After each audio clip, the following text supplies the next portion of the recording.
Hello everyone, I am Atri. Welcome back to my channel everyday echoes Atri. আজকে নিয়ে এসেছি আরও একটা নতুন ব্লগ। আর আজকের ব্লগে থাকবে এই আমার ডেলি লাইফের একটু ছোট্ট গল্প, একদমই আলাদা। এটা কোনো রিভিউজও নয়, কোনো রেস্টুরেন্টেরও হচ্ছে গল্প নয়, কিছুই নয়।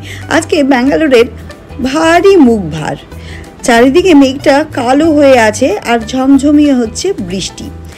সেই বৃষ্টি মাথায় করেই বিভিন্ন রকম কাজ করতে হলো। এরপরে বাইরে বেরিয়ে এসে দেখি এখন একটু বৃষ্টিটা কম হয়েছে, কিন্তু চারিদিকে একদম সবুজে সবুজ হয়ে গেছে। দেখতে ভারী ভালো লাগছে। মেঘের গর্জন বেশ গর্জে উঠছে মাঝে মধ্যে। তখন আবার মনে হচ্ছে আরও এক পশলা বোধহয় বৃষ্টি হয়েই যাবে। সেই বৃষ্টির মাঝে আমি হঠাৎ করে দেখতে পেলাম আমার গাছের জুঁই ফুলগুলোকে। বর্ষাকালেই তো জুঁই ফুল হয়, যদিও বা ব্যাঙ্গালোরে এখনও বর্ষাকাল পড়েনি, কিন্তু আমার গাছে ফুল ফুটতে শুরু হয়ে গেছে। আর গোটা ব্যালকনি এই জুঁই ফুলের গন্ধে মোমো করছে। ঋদ্ধির স্কুল খুলতে এখনও 2 সপ্তাহ বাকি, আর তার মধ্যেই পড়ে গেছে আমার ভাইয়ের বিয়ে। তাই আমরা ঠিক করলাম কি যে মেদিনীপুর যাব। মেদিনীপুর যাওয়ার আগে কতগুলো কাজ ছিল।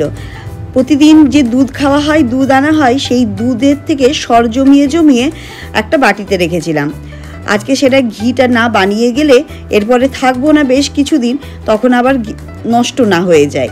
তাই জন্য চলুন আজকে যাওয়ার আগে, প্যাকিং শুরু করার আগে ঘিটা বানিয়ে নিই। এপ্রিল মাসে যখন ছুটি পড়েছিল জিয়ার, সেই সময় তো আমার মা বাবা বেড়াতে গিয়েছিল, তাই আর হয়নি যাওয়া। আর আমরা অপেক্ষাও করছিলাম। ডেটটা যখন চলেই এসেছিল 25শে মে আমার ভাইয়ের বিয়ে, রিসেপশন হবে আর কি। তো সেই সময় আমি ভাবলাম কি যে ঠিক আছে, ওই সময়ই যাই, একটু ফ্যামিলি গ্যাদারিংও হবে, বাড়ির সকল ভাই বোনদের সাথে দেখা হবে, কাকু কাকিমাদের সাথে দেখা হবে, যারা অনেক দূরে দূরে থাকে, যারা আসা যাওয়া করে কিন্তু সময়ে দেখা হয় না। যখন আমি যাই তখন ওরা আসে না, বা ওরা যখন আসে তখন আমি যেতে পারি না। তাই একটা ফ্যামিলি বন্ডিং বা ফ্যামিলির যে ফাংশনগুলো হয় এই সময় এলে সবার সাথে দেখা হয়। দেখুন ঘিটা অলমোস্ট আমার হয়েই গেছে। এরপরে পুরনো যে বয়াম ছিল একটা ছোট্ট, তার মধ্যে ঢেলে রেখে দিলাম। এতটাই বেরিয়েছিল, ওই পুরনো বয়ামের মধ্যে একদম অল্প ঘি ছিল, আর বাদবাকিটা অ্যাড করতে মোটামুটি বয়ামটা আমার ভরে গেছে। এটা রেগুলার ইউজের ঘি। আরেকটা বড় জারে ঘি ভর্তি করে বানিয়ে রেখেছিলাম, সেই ব্লগটা দেওয়া হয়নি, সেটা হচ্ছে ঠাকুরের ঘি। ওই ঘিটা ঠাকুরের পুজোর কাজে ব্যবহার করি। চলুন এরপরে প্যাকিং স্টার্ট করতে হবে। গরমকাল হোক আর শীতকাল হোক, প্যাকিং আর মেয়েদের জামা কাপড় নিয়ে যাওয়াটা কোনোদিনই কম হবে না, তাতে সেটা ইউজ হোক আর না হোক। আবার বিয়ে বাড়ি বলে কথা, প্যাকিং তো এবার একটু বেশি হবেই। ব্যাগ গোছাচ্ছি, মেদিনীপুর যাবো বিয়ে বাড়ি। বলুন মেদিনীপুর যেতে কান্না ভালো লাগে, বাপের বাড়ি বলে কথা, তাই না? যাচ্ছি বেশি দিনের জন্য না, 2 সপ্তাহ। স্কুল খুলে যাবে তো, কিন্তু ব্রেক নেওয়াটা ভীষণ জরুরি ছিল। বড্ড বেশি কাজ করেছি আমরা, আর আমি আর দিতেই যাবো। বাবা তো অফিসে ছুটিতে পাইনি, তাই আমরাই মা মেয়েকে মিলে যাচ্ছি। বেশি জামা কাপড় হচ্ছে কি যে ওখানে রেখে দিয়ে আসবো, ওগুলো ফেরত নিয়ে আসবো না। আর ব্যাগটা যথেষ্ট ভারী, হালকা আছে। চলুন ব্যাগটা প্যাক করে নিই। প্যাক করে আজকে রাতের মধ্যে বেরিয়ে যেতে হবে। আর্লি মর্নিং হচ্ছে কিন্তু ফ্লাইট আছে। ভেবেছি রোদটা বাড়ার আগে তাড়াতাড়ি যাতে বাড়ি পৌঁছে যেতে পারি, স্নান করে মাছ ভাত খাবো মায়ের হাতে। এগুলো কি বলুন তো? চাটনি। এগুলো সব হচ্ছে ট্যামারিন চাটনি, হারা ধনিয়া পুদিনা চাটনি, তারপরে শঠের চাটনি, চাট মশলা চাটনি, পিচকু, এগুলো সব আমি হচ্ছে নিয়ে যাচ্ছি মেদিনীপুর। আমার মা দাবি করেছে এইবার এলে আমাকে দই বড়া বানিয়ে খাওয়াতে হবে। দই বড়ার বাকি জিনিসগুলো ওখানে পাওয়া গেলেও এই জিনিসগুলো তো আর ওখানে পাওয়া যাবে না, আর এগুলো রেডিমেড, আর রেডিমেড হলে খুব সুবিধাও হয়। তাই জন্য এগুলো নিয়ে যাচ্ছি, যাতে মা পরেও নিজে বানিয়ে খেতে পারবে। বাবা যেহেতু খুব একটা পছন্দ করে না, তাই মায়ের আর একার জন্য বানিয়ে খাওয়া হয় না। যা হয় প্রতিটা সংসারে, কে আর নিজের জন্য বানাচ্ছে, তাই না? এইটাই হয়। তো আমার মায়ের ক্ষেত্রেও তাই হয়েছে। তাই এই সমস্ত জিনিসগুলো নিয়ে নিলাম। আর এই ব্যাগগুলোতে একটু মেকআপও নিয়ে নিয়েছি, যেটুকু আমার কাছে আছে। খুব একটা বেশি মেকআপ আমি করি না, আর ভালোবাসি না, অল্প স্বল্প। বিয়েবাড়ি বলে কথা, তাই না? বিয়েবাড়ির 25 তারিখে রয়েছে, 25শে মে, সেদিনকে রিসেপশন হবে। রিসেপশনেই আমরা যাচ্ছি। তার আগে যে কটা দিন আছে সেই কটা দিন একটু ছুটি কাটিয়ে আসবো। জিয়ারও একটু ব্রেক হবে, আবার জুন মাস থেকে স্কুল স্টার্ট হয়ে গেলে একটা বছরের জন্য বড্ড হেকটিক হয়ে যায়। অফিস, জিয়ার স্কুল, এক্সাম সব কিছুই থাকে। তাও তো আমরা একাই যাচ্ছি, ওর বাবা যাবে না। আর যদি ছুটি স্যাংশন হয় তবেই গিয়ে প্ল্যান হবে, হতে পারে সেটা ওই 2 দিন কি 3 দিনের জন্য, উইকেন্ড আছে সেই। আর কাকিমা উইকেন্ড ভেবেই হচ্ছে কি যে রেখেছে যাতে সবাই উপস্থিত হতে পারে। দেখা যাক, সেটা এখন পরের কথা। সেই যে সকাল থেকে বৃষ্টি শুরু হয়েছে, বৃষ্টি আর শেষ হচ্ছে না।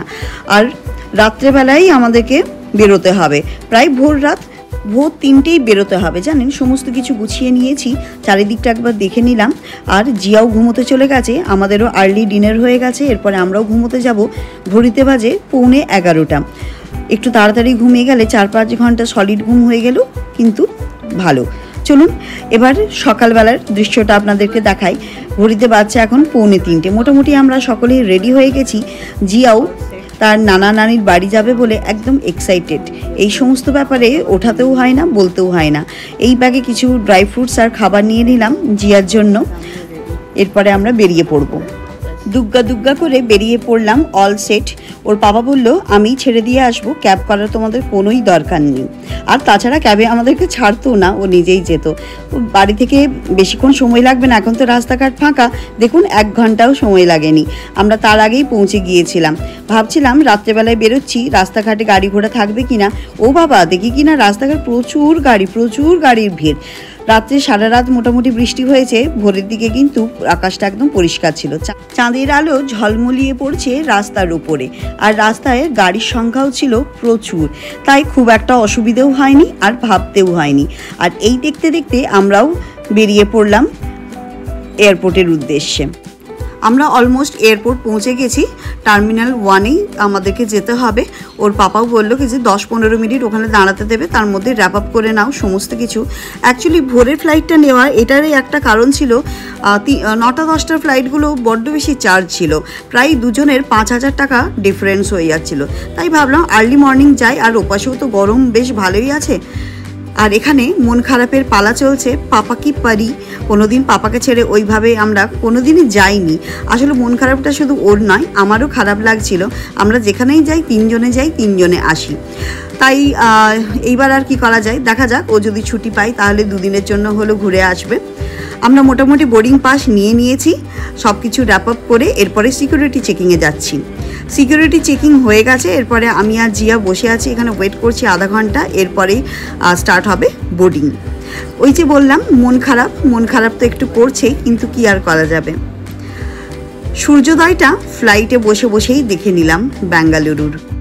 ফ্লাইটে বোর্ড করে গেছি, এরপরে আর কিছুক্ষণের মধ্যেই বেঙ্গালুরুর মাটি ছেড়ে দিয়ে একদম আকাশপথে উড়ে চলে যাব, কলকাতার মাটিতে পা রাখবো।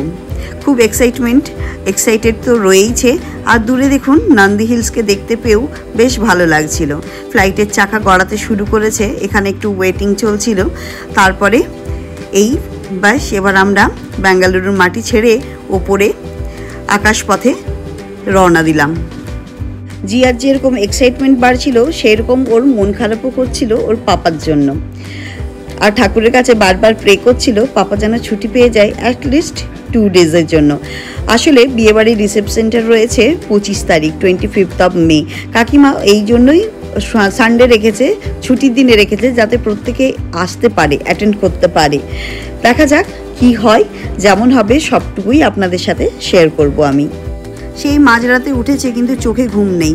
জিয়া খুলেছে ওর নিজের পিটারার মধ্যে থেকে উল বার করেছে, আর ক্রোশিয়া করবার জন্য যে পিনটা থাকে সেই পিনটা দেখুন কি সুন্দর করে ক্রোশিয়াতে এই ধরনের হচ্ছে ব্যান্ডগুলো ও বানায়। এগুলো আবার বিডসের সাথেও বানাতে জানে। এখানে বিডস নেই তাই পারে না, কিন্তু আমি কিন্তু এগুলো কোনোদিন করিনি, করতে জানিও না, কিন্তু আমার মেয়ে শিখে গেছে। আর কি সুন্দর বানিয়েছে দেখুন ডিজাইনটা। আমি বলেছি আরও অ্যাডভান্স স্টিচ থাকলে সেগুলোও শিখে নিতে। এরপরে তার খিদে পেয়ে গেছে। খিদেটা হচ্ছে ওই নুডলসের খিদে। এটা বলেই রেখেছিল বাড়ি থেকে, তুমি আমাকে না করবে না। আর স্বাভাবিক সকালবেলায় সেরকম কিছু খাওয়া হয়নি, শুধু ওই বিস্কিট 4-5টা খেয়েছে, তাই ওকে নুডলস কিনে দিলাম। এই কাপ নুডলসটা ওর ভীষণ পছন্দ। আমি সেরকমভাবে কিছু খাইনি, ওই একটু কেক আর বিস্কিট খেয়েছিলাম। এই মেঘেদের সাথে গল্প করতে করতে এগিয়ে যাচ্ছি সামনের দিকে। আর ওই পাখির চোখে যখনই দেখতে পেলাম নিচের মাটিটুকু, নিজের দেশের মাটিটুকু দেখে বড্ড ভালো লাগছিল। বিশ্বাস করুন, কর্মস্থলের জন্য আমাদেরকে যে থাকতে হয় ব্যাঙ্গালুরুতে সেটা আলাদা ব্যাপার, কিন্তু যখন নিজের জায়গার মাটি দেখতে পাই সত্যি মনটা আনন্দে ভরে যায়। তখন মনে হয় কত তাড়াতাড়ি বাড়ি পৌঁছবো তারই অপেক্ষা রইল। ভেতরটা ভীষণ ঠান্ডা ছিল, তাই জানালা দিয়ে রোদ আসছিল। রোদটা বেশ মিঠেল একটা রোদ, খুব ভালো লাগছিল যখন গায়ে পড়ছিল। আর এই করতে করতে আমরা মোটামুটি আমার জায়গার মাটিতে পা রেখে দিলাম। চারিদিকটা ভীষণ সুন্দর ছিল, আবহাওয়াও ছিল খুব ঠান্ডা। সেদিনকে ওই 28 ডিগ্রি মতন ছিল। এয়ারপোর্টের যেটা জানতে পারলাম, ফ্লাইটের মধ্যে যেটা জানতে পারলাম 28 ডিগ্রি মতন ছিল। তার আগের দিন বৃষ্টি হয়েছে পরপর 2 দিন, তাই জন্য ঠান্ডা একটা ওয়েদারে আমরা পেয়েছি, যার জন্য ওই কলকাতার যে গরম বা হিউমিডিটি এই জিনিসগুলো আমরা পাইনি। বেশ ভালো লাগছিল। আর এরপরে আমরা এয়ারপোর্ট থেকে বেরিয়ে পড়েছি। একদম জলজল করছে আমাদের জাতীয় পতাকা। অপেক্ষা করছিলাম বাপিদার। বাবা গাড়ি পাঠিয়ে দিয়েছে, আর বাপিদা হচ্ছে আমাদের ড্রাইভার। সে বলেছে দিদি ওয়াও মোমোর সামনে দাঁড়াবে, তাহলেই ওখানে আমি চলে আসব। অপেক্ষা হচ্ছে ওই বাপিদারই। বাপিদাও একেবারে অন টাইম পৌঁছে গেছে। আমরা বেঙ্গালুরু থেকে কলকাতা 2.5 ঘন্টার সফরটা মোটামুটি কমপ্লিট করে ফেলে এবার বাকি রইল আরও 2 ঘন্টার সফর। 2 ঘন্টা মোটামুটি গাড়িতে চলে গেলেই পৌঁছে যাব বাড়ি। এই যে একটু এখানে ভিড় রয়েছে, যেটা কলকাতার নিয়ম মাফিক ট্রাফিক, সেই ট্রাফিক পার হয়ে আমরা বালি ব্রিজ হয়ে দক্ষিণেশ্বরের চূড়াটুকু দেখতে পেয়েছিলাম। মা দক্ষিণা কালীকে ওখান থেকেই প্রণাম করলাম আর জানালাম যাতে আমাদের বাকি 2 ঘন্টা সফরটাও যেন খুব ভালো হয়। আর এই পাশে রয়েছে হুগলি নদী, দেখতে ভারী ভালো লাগছিল। বললাম না, রোদ ছিল না, ওয়েদারটা এত সুন্দর ছিল, আর একটা ঠান্ডা হিমেল হাওয়াও বইছিল, যার জন্য জার্নি করতে আমাদের মোটেও কষ্ট হয়নি, খুব ভালো লাগছিল। এই জার্নি করতে করতে আমরা পৌঁছে গেলাম কোলাঘাট। কোলাঘাটের এটা দেখুন ব্রিজ, আর নিচে রয়েছে রূপনারায়ণ নদ। এটা কিন্তু নদী নয়, রূপনারায়ণ নদ। এখানে প্রতিনিয়ত জোয়ার ভাটা হয়, আর এই নদকে ঘিরে একটা রিসর্টও আছে। আমি আগে অনেকবার গেছি, কিন্তু আমার ব্লগিং করার সময় আর যাওয়া হয়নি। কোনো সময় গেলে আপনাদেরকে সেই রিসর্টটাও দেখাবো। রিসর্টের নাম সোনার বাংলা। কি ভালো লাগছে দেখুন, নিজের জায়গা যত এগিয়ে আসছে। এটা আমরা পূর্ব মেদিনীপুরে চলে এসেছি, হাওড়া ডিস্ট্রিক্ট ছেড়ে দিয়ে পূর্ব মেদিনীপুরের ওপর দিয়ে যাচ্ছি। এরপরে পূর্ব মেদিনীপুর শেষ করেই আমরা পশ্চিম মেদিনীপুরে ঢুকে যাব। একটার পর একটা ডিস্ট্রিক্ট ছেড়ে ছেড়ে আমরা এগিয়ে যাচ্ছি নিজের বাড়ির দিকে। মনটা ততটাই খুশিতে ভরে যাচ্ছে। আর চারিদিকে সবুজে সবুজ, দেখুন এত সবুজ আমরা ব্যাঙ্গালোরে দেখতে পাই না। চারিদিকে মাঠঘাটগুলো বৃষ্টি হয়েছে বলে সবুজ কচি পাতার রঙগুলো একদম জলজল করছে একেবারে। দেখুন চারিদিকে কি সুন্দর একদম সবুজের বাতায়ন। আর সবুজের কত রকমের রং, কোথাও গাঢ় সবুজ, কোথাও হালকা সবুজ, কোথাও হলদে সবুজ। এই দেখুন আরেকজনকে 2 ঘন্টা মোটামুটি ঘুমিয়ে পড়েছিল আমারই কোলে। 2 ঘন্টা বলবো না, 1.5 ঘন্টা। ঘুম থেকে উঠেই বলছে আমি কি পৌঁছেছি? না, এখনও পৌঁছোইনি। আর পাঁশকুড়ার ওপর দিয়ে যাচ্ছে, এখানে প্রচুর ফুলের চাষ হয়, আর এই ফুলের চাষ এখান থেকে এক্সপোর্ট ইম্পোর্ট চারিদিকে হয় এবং বেঙ্গালুরুতেও যায়। আর এইখান থেকে আমরা এবার কাঁসাই নদীর ব্রিজ, মানে মোটামুটি আমরা মেদিনীপুর ঢুকে গেছি। আর দেখুন একদম 11টা বাজছে, তার মধ্যেই চলে এসেছি। এইটা একটা 300 বছরের পুরনো কালীবাড়ি, কালী মন্দির, বটতলা কালী মন্দির বলে। এখানেও যদি কোনো একদিন আসি আপনাদেরকে সেই মাকেও দেখাবো। এখানেও দক্ষিণা কালী রয়েছেন। এই হচ্ছে কেরানিটোলার মোড়, যেখানে আমার বাড়ি। এই মোড়টাকে ক্রস করে মোটামুটি সোজা গেলাম। এই যে সেনকোকর, এই সমস্ত বিল্ডিংগুলো আমাদেরই বিল্ডিং। ভাইয়ের দোকান, দাদার দোকান, সকলের দোকান রয়েছে, এটাও আমাদের বিল্ডিং। আর তার পাশেই যে গলিটা আছে, গলিটা দিয়ে সোজা ঢুকে গেলেই বাঁ হাতের দোতলা ঘরটাই হচ্ছে আমাদের। চলুন আপনাদেরকে নিয়ে যাচ্ছি, আমার বাড়িও দেখাবো। ও মা, বাড়িতে এসে দেখি ক্যারেট লেন নতুন খুলেছে এখানে, দারুণ ব্যাপার। এই দেখুন বাড়ি, এই যে ওপরের তালাটা এইখানে আমরা থাকি, নিচের তালায় ছোট কাকুরা থাকে। আর বাড়িতে এসেই কি দাপাদাপি, নানা জি বলে একদম আদর করে একদম অস্থির। নানা বলতে অজ্ঞান, নানি বলতে অজ্ঞান। প্রণামটা পরে সারবো, আগে তো হচ্ছে জড়িয়ে ধরি। স্নান টান করে ফ্রেশ হয়ে গেছি। এরপরে মা কি কি রান্না করেছে একবারটা শুধু দেখাচ্ছি।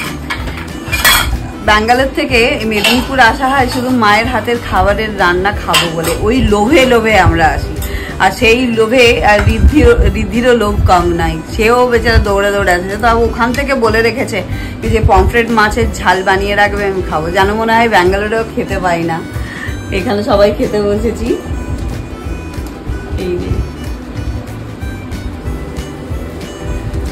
চলুন দেখাই আপনাদেরকে। এই দেখুন, ভাত, লেবু, শসা, উচ্ছে আলু ভাজা, শাক ভাজা। এটা হচ্ছে ছাতু। ছাতু খেয়েছেন? দেখুন আমাদের এদিকে ছাতু দারুণ পাওয়া যায়, একদম মাংসের থেকেও দারুণ খেতে। খড়ের ছাতু, এটা খড়ের ছাতু। এঁচোড়ের তরকারি, এপাশে আছে পমফ্রেট মাছ, আমের চাটনি, তেঁতুলের চাটনি আর বিউলির ডাল। আর কি চাই, দুর্দান্ত, দারুণ। চলুন খাওয়া দাওয়াটা সেরে নিই, সেরে এরপরে হচ্ছে একটু ঘুমোতে হবে। সেই ভোর রাতে উঠে সারাদিন জার্নি করে আর হচ্ছে যাচ্ছি। এরপরে একটু ঘুমিয়ে রেস্ট নিয়ে আর তারপরে ব্লগটা রেডি করব। চলুন তাহলে ব্লগটা এখানেই শেষ করছি। বাইরে তেমন গরম ছিল না, কিন্তু হিউমিড থাকায় বেশ ঘাম দিচ্ছিল, তাই বাবা এখানে এই রুমের মধ্যেই এসিটাকে অন করে দিয়েছে। আর আমরা সবাই মিলে একসাথে খাওয়া দাওয়া করছিলাম। এটা আমাদের পরিবারের একটা নিয়ম, যখনই আমরা খাওয়া দাওয়া করি সবাই একসাথে বসে খাওয়া দাওয়া করি, গল্প গুজবও হয়, খাওয়া দাওয়াও হয়, আর খুব ভালোও লাগে। চলুন তাহলে এবার খাওয়া দাওয়া শেষে একটু রেস্ট নিতে হবে, আর ব্লগটা এখানেই শেষ করছি। এই ব্লগটা ভালো লাগলে একটা লাইক, শেয়ার, সাবস্ক্রাইব করে দেবেন, আর অবশ্যই কমেন্ট করবেন। দেখা হবে নতুন ব্লগের সাথে। Tata, bye bye, thank you so much.